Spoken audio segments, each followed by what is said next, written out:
భర్త ఏమో లోపలున్నాడు, పెళ్ళామేమో బయట ఎవరితోనో తిరుగుతుంది. ఆవిడేమో భర్తను బయటికి తీసుకురావడానికి పోరాడుతుంది. ఆ లాయరేమో ఇదే అవకాశంగా తీసుకొని ఆమె దగ్గర అడ్వాంటేజ్ తీసుకుంటున్నట్టుగా అనిపిస్తుంది. నువ్వు అన్నది నిజమేలేరా బాబు. ఆవిడ అందంగా ఉంది, ఎవరికైనా ఆశ పుడుతుంది. సహాయం చేస్తున్న నెపంతో అందుకు బదులుగా ఏమైనా అడగొచ్చు. రై ఎవరిని? మిమ్మల్నిరా. మమ్మల్ని రే అంటావా? యూనిఫామ్ లో ఉండిపోయారు కాబట్టి రే అని వదిలేశాను. మామూలు డ్రెస్సుల్లో ఉండుంటే గదవల్లారా అనుండేవాణ్ణి, నీచుల్లారా అనుండేవాణ్ణి, సంస్కార హీనుల్లారా అనుండేవాణ్ణి. ఇంట్లో ఆడవాళ్ళు ఉన్నారు కదరా, బుద్ధి జ్ఞానం లేదా అనుండేవాణ్ణి. నువ్వు చాలా ఎక్కువ మాట్లాడుతున్నావు. నా భార్య గురించి తక్కువ చేసి మాట్లాడితే ఇంతకంటే ఎక్కువ మాట్లాడతాను. ప్రస్తుతం ఉన్న రోజుల్లో ఇలాంటివే జరుగుతున్నాయి కాబట్టి అన్నాము. తప్పేముంది?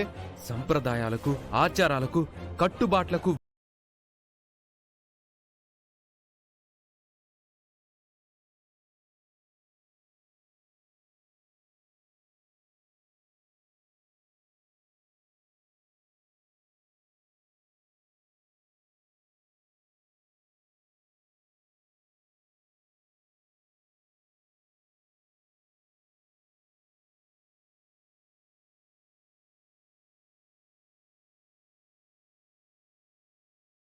హించను.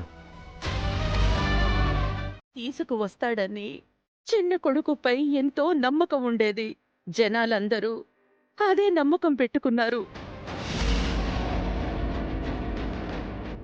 రాముడు పితృవాక్ పరిపాలకుడు అయితే శ్రీకర్ మాతృవాక్కు జవదాటడు అని మాట్లాడుకునేవారు. ఎంతో ఉప్పొంగిపోయేదాన్ని.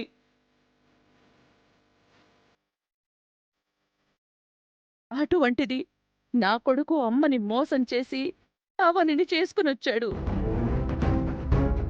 గుండెల మీద పెంచుకుంటే గుండె మీద తన్నినంత పని చేశాడు.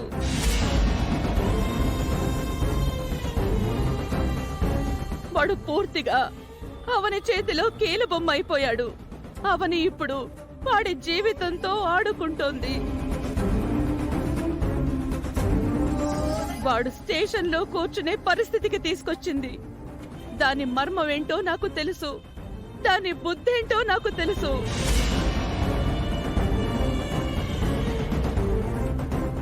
నా కొడుకు ఎలాగైనా బయటికి రావాలి.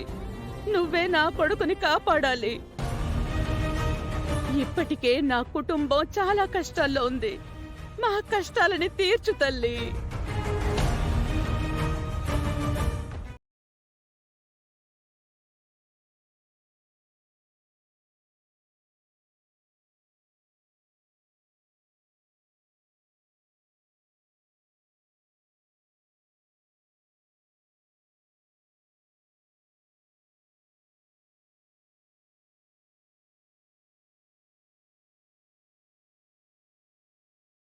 అనుమానాలు కరెక్టే.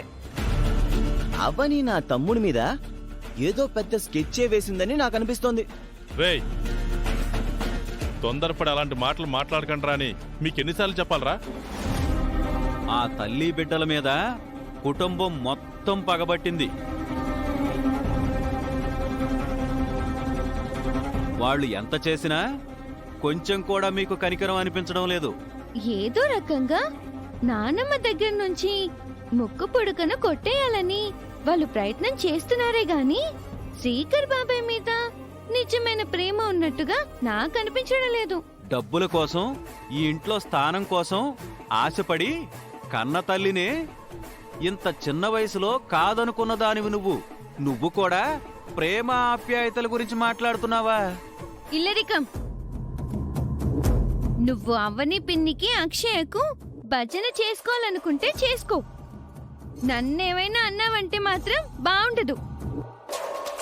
ఇంటి నుంచి బయటికి కెంటేస్తాను.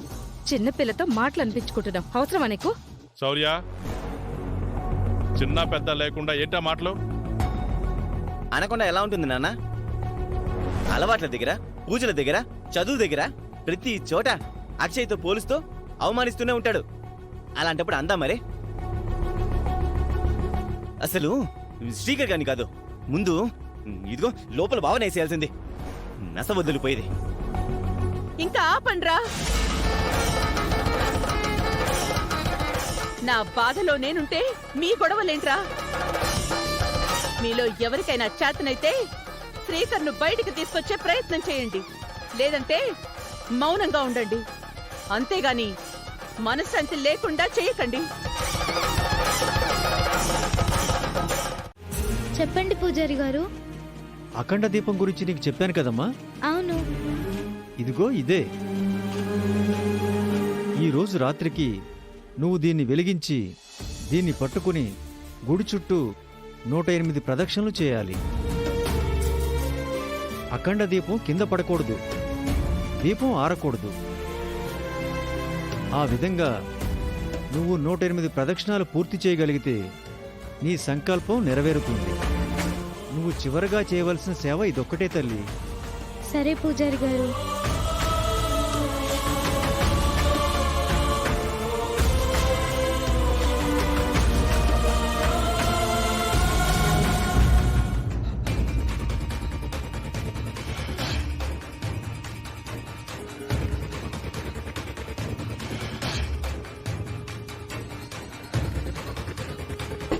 వికాస్,